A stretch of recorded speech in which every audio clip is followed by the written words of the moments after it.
നല്ല മൂവിയാണ്. ചെറിയ മെസ്സേജും ഇതിൻ്റെ ക്ലൈമാക്സും പേഴ്സണലി ഭയങ്കര ഇഷ്ടപ്പെട്ടു. ഇതിൽ അഭിനയിച്ചവർക്കും സ്ക്രിപ്റ്റ് ഡയറക്ഷൻ എല്ലാം ഞാൻ ഭയങ്കര ഹാപ്പിയാണ്. എല്ലാവരും പറഞ്ഞത് ആദർശിക്കണ മറ്റൊരു കട്ടപ്പന തന്നെ പറയാമല്ലോ. അതേപോലെ ആവില്ലല്ലോ. ബട്ട് ലൈക്ക് പുള്ളിക്കാരൻ്റെ ഒരു പരിപാടി ഇതിലുണ്ട്. ഈ ജനങ്ങൾക്ക് ഇഷ്ടപ്പെടുന്ന രീതിയിലും അങ്ങനെ മൊത്തത്തിലൊരു പരിപാടി എനിക്ക് ഭയങ്കര വർക്കായി. ബാക്കി എല്ലാവരും വന്ന് കണ്ടിട്ട് അവർക്ക് വർക്കായി നമുക്ക് ജെന്യൂനായിട്ട് പറയും.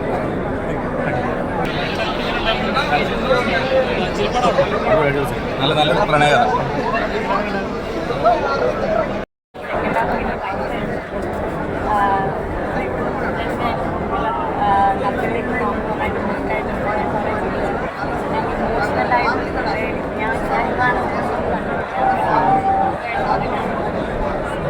എല്ലാവരും ഫാമിലിയായിട്ട് എല്ലാവരും തിയേറ്ററിൽ വന്ന് പടം കാണും. പറയണം എന്നാലും ഞാൻ നന്നായിട്ട് ചിരിച്ച് കാണുന്ന പടമാണ്.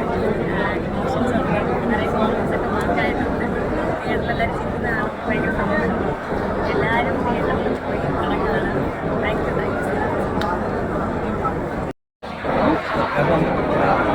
എൻ്റെ ആദ്യത്തെ സിനിമ ഇത് കിട്ടിയൊരു അതേ ഫീൽ അല്ല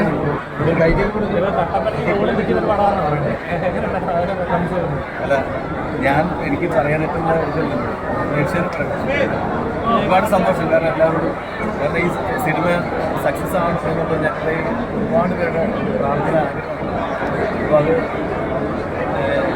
നമ്മൾ മാക്സിമം വർക്ക് ചെയ്യുക, തിയേറ്ററിൽ എത്തിച്ചു കഴിഞ്ഞിട്ടുണ്ടെങ്കിൽ ബാക്കി തീരുമാനിക്കേണ്ടത് ജനങ്ങളാണ്. ജനങ്ങൾ സന്തോഷിക്കുന്നു. അത് ഗംഭീരമാണെന്ന് പറയുമ്പോൾ സന്തോഷം. താങ്ക് യു എല്ലാവരോടും, പ്രേക്ഷകരെല്ലാവരും നന്ദിയുണ്ട്. റൈറ്റർ ആകാശ്, എല്ലാവരും സിനിമ തിയേറ്ററിൽ കാണണം.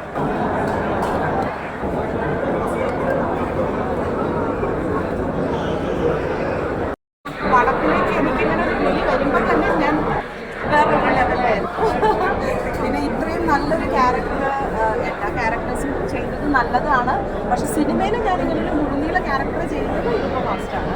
അതുകൊണ്ട് എനിക്ക് ഭയങ്കര സന്തോഷം. അതായത് നല്ലപോലെ സ്ക്രീൻ സ്പേസ് ഒരു ക്യാരക്ടറാണ്. മോശമാണെന്ന് ആരും പറഞ്ഞില്ല. അത് തന്നെ ഭയങ്കര സന്തോഷം. നിങ്ങൾ എല്ലാവരും കാണണം, കണ്ട് സപ്പോർട്ട് ചെയ്യണം. നല്ലൊരു പടമാണ് ശരിക്കും. ആദർശ ചെയ്ത പടങ്ങളിൽ വെച്ച് ഇതൊരു വലിയൊരു ദിഗ്ദോഷം പോലത്തെ എന്നൊന്നും പറയാൻ പറ്റില്ല. ടോട്ടലി കുറച്ചും കൂടി ഒരു എന്താ പറയുക ഒരു അപ്ഗ്രേഡ് ആയിട്ടുള്ള ഒരു പടമാണ്. അത് ആദർശ തന്നെ പറയുന്നുണ്ട്, ഞാൻ ചെയ്ത പടങ്ങളിൽ നിന്ന് കുറച്ച് വ്യത്യസ്തമായിട്ട് കുറച്ചും കൂടി ഒരു സീരിയസ് ആയിട്ടുള്ള കുറച്ചും കൂടി ഒരു ഫാമിലി ഓറിയൻറ്റഡ് ആയിട്ടുള്ള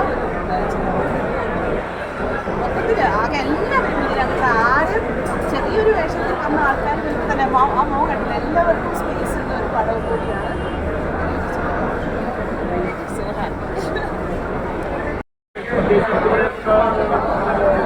പുതുമുഖമാണെന്നാണ് എനിക്ക് തോന്നുന്നത്. ആ കുട്ടി രസമായിട്ടൊക്കെ വന്നിട്ടുണ്ട്.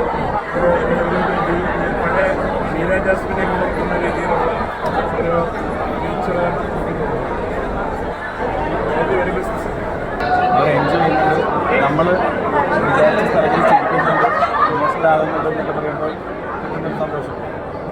അല്ല, പ്രേക്ഷകർ കൈയടിച്ചപ്പോഴും നമ്മൾ കോമഡി ചെയ്തൊക്കെ വർക്കൗട്ടായി കഴിയുമ്പോഴും ഉള്ളൊരു ഹാപ്പിനെസ് ഉണ്ടല്ലോ. ഉറപ്പായിട്ട് അത് നന്നായിട്ട് ജഡ്ജ്മെൻറ്റ് കിട്ടിയില്ല എന്ന് ഉള്ളൊരു വിശ്വാസം ഉണ്ടല്ലോ. അത് കിട്ടുമ്പോൾ നമുക്ക് സന്തോഷം. ഇക്കയുടെ മകള് പാടിയിട്ടുണ്ടല്ലോ, അപ്പോൾ പാട്ടൊക്കെ ബിഗ് സ്ക്രീനിൽ കണ്ടപ്പോൾ എന്ത് തോന്നി?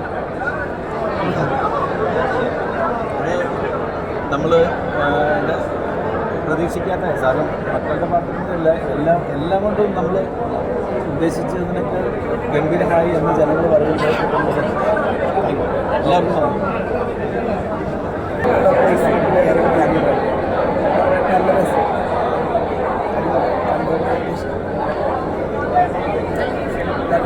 സൗണ്ടില്ലാത്തവരോ ഈ ബുദ്ധിമുട്ടിക്കുന്നില്ല.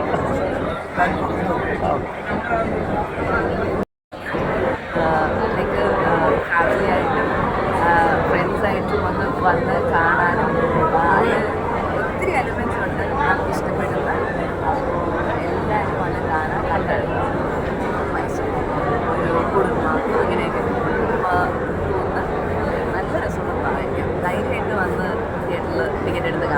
കോമഡി സോങ് ഒക്കെ എങ്ങനെ ഉണ്ടായിരുന്നു? എല്ലാ രസമുണ്ട്. കോമഡി ഉണ്ട്, ഇമോഷണൽസ് നന്നായിട്ട് വർക്ക് ചെയ്യുന്നുണ്ട്. പിന്നെ അതിലൊരു ഇപ്പം ഒത്തിരി നമ്മൾ സംസാരിക്കുന്ന വിഷയങ്ങളെ ഹാൻഡിൽ ചെയ്തിട്ടുണ്ട്.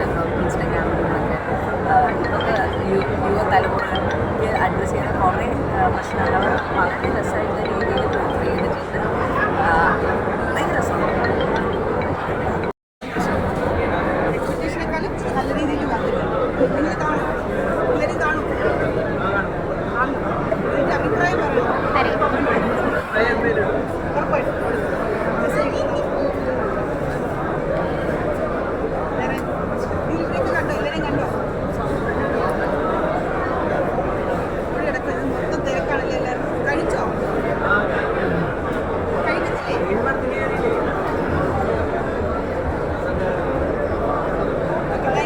കാണണം കേട്ടോ, പണ്ട് കാണണേ.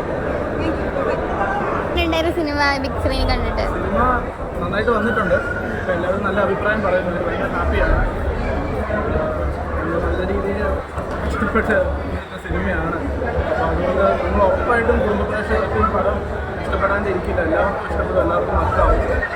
അപ്പോൾ എല്ലാവരും തിയേറ്ററിൽ പോയി കാണണം, സപ്പോർട്ട് ചെയ്യണം. എല്ലാവരും നല്ല അഭിപ്രായം പറയുന്നത്. ഞാൻ അതുകൊണ്ട് ഒട്ടും പ്രതീക്ഷിച്ചില്ല. എല്ലാവരും നല്ല രീതിയിലുള്ള അഭിപ്രായം പറയുന്നു. കുഞ്ഞു പോയിൻ്റൊക്കെ ആണെങ്കിലും എടുത്തെടുത്ത് സംസാരിക്കുന്നുണ്ട്. ആസ് എ റൈറ്റർ എന്നുള്ള രീതിയിൽ നന്നായിട്ട് വർക്ക് ചെയ്തെന്ന് എല്ലാവരും പറയുന്നു. അത് ഭയങ്കര ഹാപ്പിയാണ്. ഒരുപാട് വർഷത്തെ അധ്വാനമാണ്. കുറച്ച് പിള്ളേരുണ്ട്. അതിൽ ഇന്നിങ്ങനെ ഒരു റിസൾട്ട് കണ്ടതിൽ ഭയങ്കര സന്തോഷം. എത്ര നാളെടുത്ത് ഈ സ്ക്രിപ്റ്റ് കംപ്ലീറ്റ് ചെയ്യാൻ? 17 ദിവസം. ആദിഷയ്ക്കാണ് ആദ്യമേ സബ്ജക്റ്റിലോട്ട് ഓണായി വരുന്നത്. ആ, അതിനുശേഷം പ്രൊഡ്യൂസറുടെ അടുത്ത് പറയുന്ന സമയത്ത് നമുക്ക് സബ്ജക്റ്റിലൊരു വിശ്വാസം ഉണ്ടായിരുന്നു. ആരും കഥ കേട്ടാലും ഓക്കെ പറയുമെന്നുള്ളൊരു വിശ്വാസം ഉണ്ടായിരുന്നു. അവിടെ ഞാൻ അവരെ രണ്ടുപേരുടെ അടുത്തേ പറഞ്ഞിട്ടുള്ളൂ. ആ രണ്ടുപേരും ഓക്കെ പറഞ്ഞാൽ നമ്മുടെ സിനിമ സംഭവിക്കുകയാണ്.